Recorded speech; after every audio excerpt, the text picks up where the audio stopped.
یہ کہانی صرف ایک انسان کی نہیں، یہ ہر اس شخص کی کہانی ہے جو یہ سمجھتا ہے کہ اس کے پاس ابھی بہت وقت ہے۔ ایک بڑے اور مصروف شہر میں حارث نام کا ایک نوجوان رہتا تھا۔ وہ نہ صرف ذہین تھا بلکہ بے حد محنتی بھی تھا۔ اس کے خواب بڑے تھے اور وہ اپنی زندگی کو کامیابی کی بلندیوں تک لے جانا چاہتا تھا۔ اس کے پاس اچھی نوکری تھی، اچھی آمدنی تھی اور وہ تیزی سے ترقی کر رہا تھا۔ لوگ اسے دیکھ کر کہتے، یہ لڑکا بہت آگے جائے گا، اور حارث بھی یہی مانتا تھا۔ مگر اس کی زندگی میں ایک خاموش سی کمی تھی، ایک ایسی کمی جسے وہ خود بھی پوری طرح سمجھ نہیں پاتا تھا۔ حارث کی ایک عادت تھی، وہ ہر اہم چیز کو عبادت میں کے لیے چھوڑ دیتا تھا۔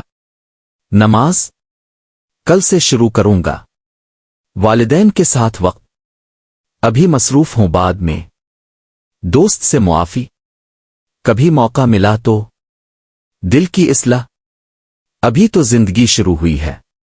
وقت گزرتا گیا، دن ہفتوں میں بدلے، ہفتے مہینوں میں اور مہینے سالوں میں، مگر حارث کی سوچ نہیں بدلی۔ وہ ہمیشہ یہی کہتا، ابھی وقت ہے۔ ایک دن وہ اپنے دفتر سے تھکا ہارا واپس آ رہا تھا۔ سڑک پر رش تھا، لوگ بھاگ رہے تھے، گاڑیاں چل رہی تھیں، ہر طرف شور تھا۔ مگر اسی شور کے درمیان ایک عجیب سا منظر اس کی نظر میں آیا۔ سڑک کے کنارے ایک بوڑھا درویش بیٹھا تھا، سادہ لباس، سفید داڑھی اور چہرے پر عجیب سی روشنی۔ اس کے سامنے ایک چھوٹی سی تختی رکھی تھی جس پر لکھا تھا، وقت برائے فروخت۔ حارث رک گیا۔ پہلے تو اسے لگا کہ یہ کوئی مذاق ہے۔ وہ مسکرا کر درویش کے پاس گیا اور بولا، بابا جی، وقت بھی کہیں بکتا ہے؟ درویش نے آہستہ سے سر اٹھایا، اس کی طرف دیکھا اور نرمی سے کہا، ہاں بیٹا، بکتا ہے، مگر ہر کوئی خرید نہیں سکتا۔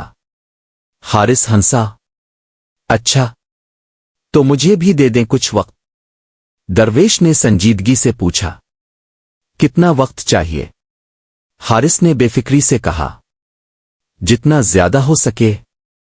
درویش نے اس کی آنکھوں میں دیکھتے ہوئے کہا، قیمت بہت زیادہ ہے؟ حارث نے اعتماد سے جواب دیا، پیسے کی فکر نہ کریں، میرے پاس کافی ہے۔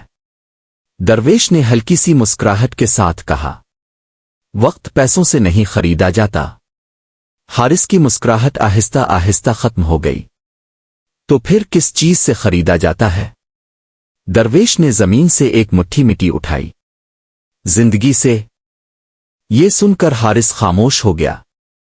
اس نے حیرت سے پوچھا، یہ کیسے؟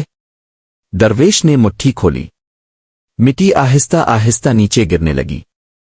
ہر لمحہ جو تم ضائع کرتے ہو وہ تمہاری زندگی سے نکل جاتا ہے۔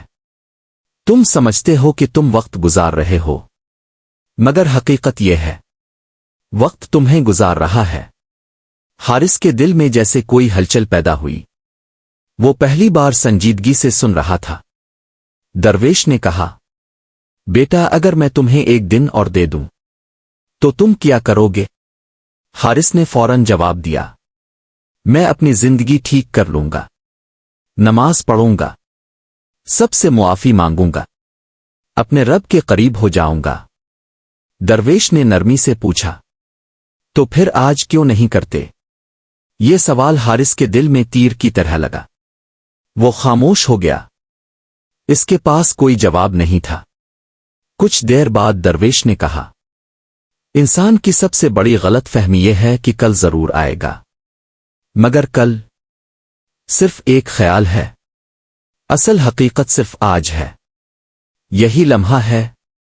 ہوا چل رہی تھی، سڑک کا شور اب دور محسوس ہو رہا تھا، اور حارث کو پہلی بار احساس ہوا کہ وہ زندگی بھر دوڑتا رہا مگر کبھی رکا نہیں۔ اس نے آہستہ سے پوچھا، بابا جی، کیا میں ابھی بھی بدل سکتا ہوں؟ درویش نے مسکرا کر کہا، جب تک سانس ہے تب تک وقت ہے، مگر یاد رکھو، یہ وقت ہمیشہ نہیں رہے گا۔ حارث کی آنکھوں میں نمی آ گئی۔ وہ خاموشی سے اٹھا اور درویش کا شکریہ ادا کیا۔